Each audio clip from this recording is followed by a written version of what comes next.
யார் super star? Google Pay போடுங்க, யார் தலைவர்னு போடுங்க, யார் பேர் வருது? டவுட் இருந்தா கூகுள் பேல போயிட்டு சர்ச் பண்ணுங்க, தலைவர்னு போடுங்க. அது எதனா ராங் காமிச்சிச்சுன்னா நான் இப்போ ரிசைன் பண்ணிட்டு உங்களுக்கு ஒரு கும்பிடு போட்டு. இதுக்கு தான் படிங்கடா படிங்கடான்னு சொல்றது. அவங்களெல்லாம் விசில் அடிச்சான் குஞ்சுகள்னு சொல்றதுல தப்பே இல்லை.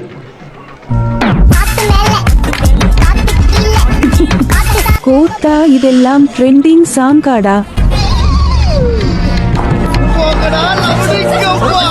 இந்த பாட்டில் அப்படி என்ன இருக்குன்னு ட்ரெண்ட் பண்ணி விடுறாங்கன்னே தெரியல. இதை பாரு மச்சான், நான் வேணா அடுத்து சொல்றேன். கண்டிப்பா இந்த பிளான் ஒர்க் ஆகும். தெளிவாக கவனி, சரியா? ஃபர்ஸ்ட் நீயும் நானும் அந்த பேங்க்ல போய் வேலைக்கு. பேங்க் ராபரின்னு நினைக்கிறேன். வேலைன்றதெல்லாம் முக்கியம் இல்லை, நம்ம அந்த பேங்க்குள்ள போனோம் அவ்வளவுதான், சரியா? அப்புறம் டெய்லி நாம அங்க வேலைக்கு போறோம், அங்க கொடுக்குற வேலையை செய்யறோம். அப்போதான் அவங்க நம்மளை நம்புவாங்க, எந்த சந்தேகமும் வராது நினைக்கிறேன். பொறுக்கி நாய்ங்க மேல வந்து விழுறாங்க, போகும்போது வரும்போது பின்னாடி தட்டுறாங்க.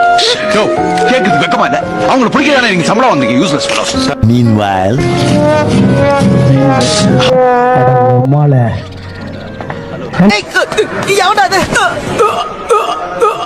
அடேங்கப்பா, டைல்ஸ் தரையில விழுவேன்னு பார்த்தா பஞ்சு தலகாணி மேல விழுவேன் போல இருக்கே. இன்னைக்கு பால் கேட்ச் தான். அக்கா அசையாத, லேண்டிங் கீரை போட்டுட்டேன். ஆண்டவரே வாய்ப்புக்கு நன்றி. இன்னைக்கு ஒரு புடி. நல்ல வேலை பிடிச்சிட்டேன். ஆண்டவரே வாய்ப்புக்கு நன்றி. நான் பிடிக்க வேண்டியது நீங்க பிடிச்சிட்டீங்க.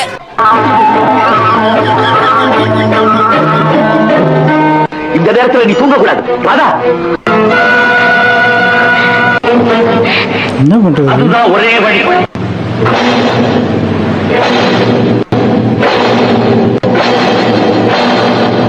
என்ன மன்னிச்சிடு. அந்த நிலைமையில உன்னை எப்படி காப்பாற்றுவதுன்னு எனக்கு புரியல. தவிர எனக்கு வேற வழியே தெரிய வராதா? இது உலக நடிப்புடா. மௌனமாயிருந்து என்ன நீ யாருன்னு எனக்கு தெரியும், நான் யாருன்னு உனக்கு தெரியும். பண்றதெல்லாம் பண்ணிட்டு சிவாஜி சாரையே ஏமாத்திருக்காங்கப்பா. பண்ணாடா, நானும் பாக்குறேன். நீ மட்டும் இல்லடா, இன்ஸ்டாகிராம், பேஸ்புக், யூடியூப்னு ஒரு 40-50 பேர் திரியுறீங்கடா. நல்லா காசு சம்பாதிக்க வேண்டியது, பணத்துல என்னங்க இருக்குன்னு கேட்க வேண்டியது. பண்ணாடா, எவ்வாறு பணம் கம்மியா இருக்கிற வரைக்கும் பணம் மட்டும்தான் பிரச்சனை. பணம் மேல வந்துருச்சுன்னா நீ சொல்ற மாதிரி நாங்கள் ஸ்டேட்டஸ். இந்த பணத்துல என்னங்க இருக்கு அப்படின்னு சொல்ற எல்லாவனுமே நிறைய சம்பாதிச்சவனா தான் இருப்பான். ஒண்ணுமே இல்லாதவனுக்கு தான் தெரியும் அந்த பணத்தோட அருமை என்னன்னு.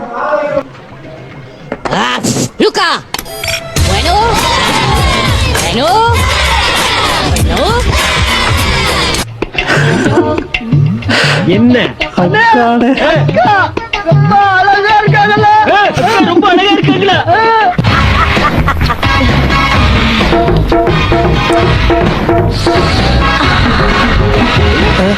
டேய், என்னடா பால் விளம்பரத்துல பசுமாடு மாதிரி பல்ல காமிச்சுட்டு? Wait, what the hell are you doing? Oh, physiotherapy. Yo, என்னையா பொசிஷன் அது? பார்க்க வேற ஏதோ மாதிரி இருக்கு. பிசியோதெரபி சிகிச்சை முறை வந்து அடக்டார் ஸ்ட்ரெச்சிங் அப்படின்னு ஒரு பேஷண்ட்டுக்கு ஸ்ட்ரெச்சிங் பண்ணி போட்டிருக்கேன். இதை பார்த்தா அந்த பொசிஷனை பார்த்தா வேற மாதிரி இருக்கு அப்படின்னு யூடியூபர் அகமது மீரான் போட்டிருக்கா. அப்படி நாளைக்கு அகமது மீரானோட மனைவியா இருக்கட்டும், உங்க அம்மாவா இருக்கட்டும், அவங்களுக்கு ஒரு ஸ்ட்ரோக் அட்டாக் வருது, பக்கவாதம் வருது. ஒருத்தர் காமெடியா ரீல்ஸ் பண்றாரு அப்படிங்கிறதுக்காக அவர் காமெடி பீஸா தான் இருப்பாருன்னு அர்த்தம் கிடையாது. அவரை நீங்க கலாய்க்கிறதா நினைச்சு வீடியோ பண்ணீங்கன்னா அதுக்கு ரிப்ளை இப்படி தான் வரும்.